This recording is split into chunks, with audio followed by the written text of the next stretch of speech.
महाराष्ट्र गुजरात सीमावाद पुन्हा एकदा उफाळून आलेला पाहायला मिळतोय। एकूणच जर पाहिलं तर गेल्या अनेक वर्षापासून प्रलंबित असलेला हा सीमावाद अजूनही निवळलेला नाहीये। काही दिवसापूर्वीच गुजरात आणि महाराष्ट्राच्या सीमेवरती प्रशासनाकडून संयुक्त मोजणी देखील करण्यात आली, मात्र हा जो वाद आहे अद्यापही सुटलेला नाहीये। आता यामध्ये मनसेने देखील उडी घेतली। मनसेचे ठाणे आणि पालघर जिल्हा अध्यक्ष अविनाश जाधव हे सुद्धा या ठिकाणी पाहणी करण्यासाठी आलेत। आपण त्यांच्याशी बातचीत करणार आहोत।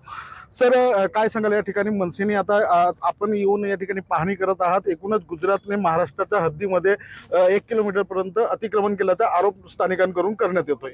इथली जी ग्रामपंचायत आहे त्याचे ग्रामपंचायत सदस्य आणि उपसरपंच माझ्या सोबत आहेत आता, आणि त्यांचं मत असं आहे की त्यांचा जन्मच इथे झालेला आहे। म्हणजे काही वर्षापूर्वी गुजरातचा जो प्रवेशाचा बोर्ड आहे तो इथनं 800 मीटर बाहेर होता। आज असती या लोकांनी पुढे 1 किलोमीटर पर्यंत गुजरातचा बोर्ड घेऊन गेलेले आहे, बरोबर आहे। सो ही एक किलोमीटरची घुसखोरीच आहे। आज या गावचा प्रॉब्लेम असा आहे की इथे जर तुम्ही बघाल तर गुजरात पोलिसांनी बॅरिकेडिंग टाकलेले, एकही गुजरातचा पोलीस नाहीये इथे। गाव जर इमारती बनायच्या असतील किंवा एखादी गोष्ट बनायची असेल तर इथल्या ग्रामपंचायतीला अधिकार आहे ना, तो त्याच्या परवानग्या द्यायच्या। गुजरातवाले परवानग्या कशा काय देतात इथे?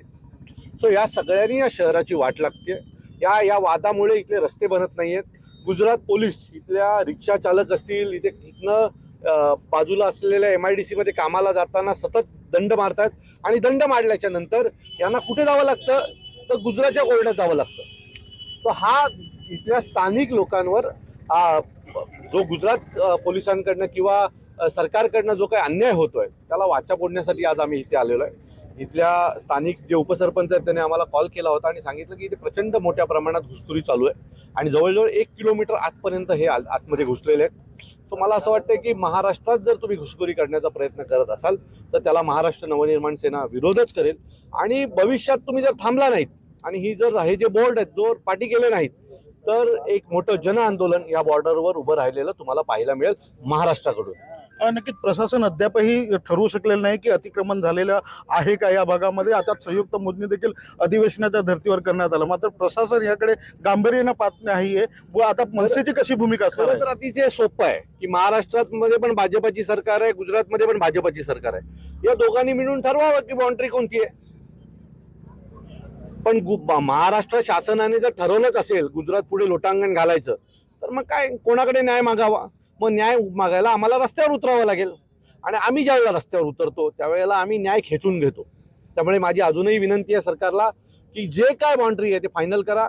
इथल्या गावातली जी लोक आहेत त्यांच्या सगळ्यांचे पंचनामे करा, त्यांच्याशी बोला। याच्या आधी 10 वर्ष, 20 वर्ष, 25 वर्ष आधी बोर्ड कुठे होते, गुजरातची हद्द कुठे होती, एकदा व्हेरीफाय करा आणि या गावाला न्याय मिळवून द्या। कारण या सगळ्यात या गावाचे हाल होत आहेत। गावातल्या लोकांना नाहक त्रास सोसावा लागतोय, त्यांच्यावर होणारी दंडात्मक कारवाई, पोलिसांची कारवाई, गुजरातमध्ये अनेक गोष्टींसाठी त्यांना जावं लागतंय। हे आता जरी छोट्या प्रमाणात असेल तरी नजीकच्या काळामध्ये ह्या भागात असलेल्या मराठी माणसाला याचा प्रचंड त्रास भोगावा लागेल, एवढं नक्की।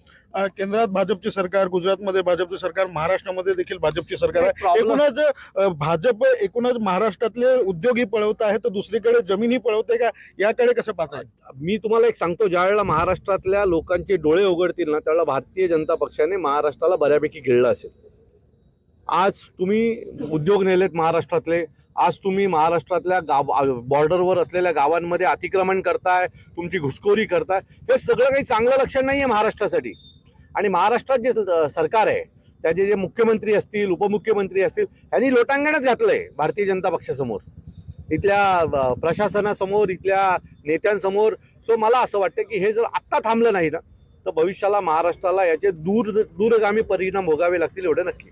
मनसे पुन्हा एकदा या संदर्भामध्ये रस्त्यावर उतरण्यापर्यंत मला परत सांगतो, महाराष्ट्रातली 1 इंच जरी जमीन तुम्ही घेण्याचा प्रयत्न केलात तर आम्ही होणाऱ्या कारवाईचा कुठलाही विचार करणार नाही।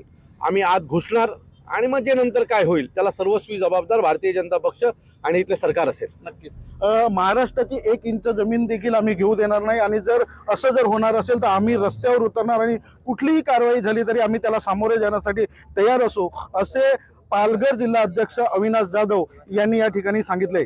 कॅमेरा पर्सन प्रियांशु चव्हाणसह प्रवीण चव्हाण, TV9 मराठी, पालघर।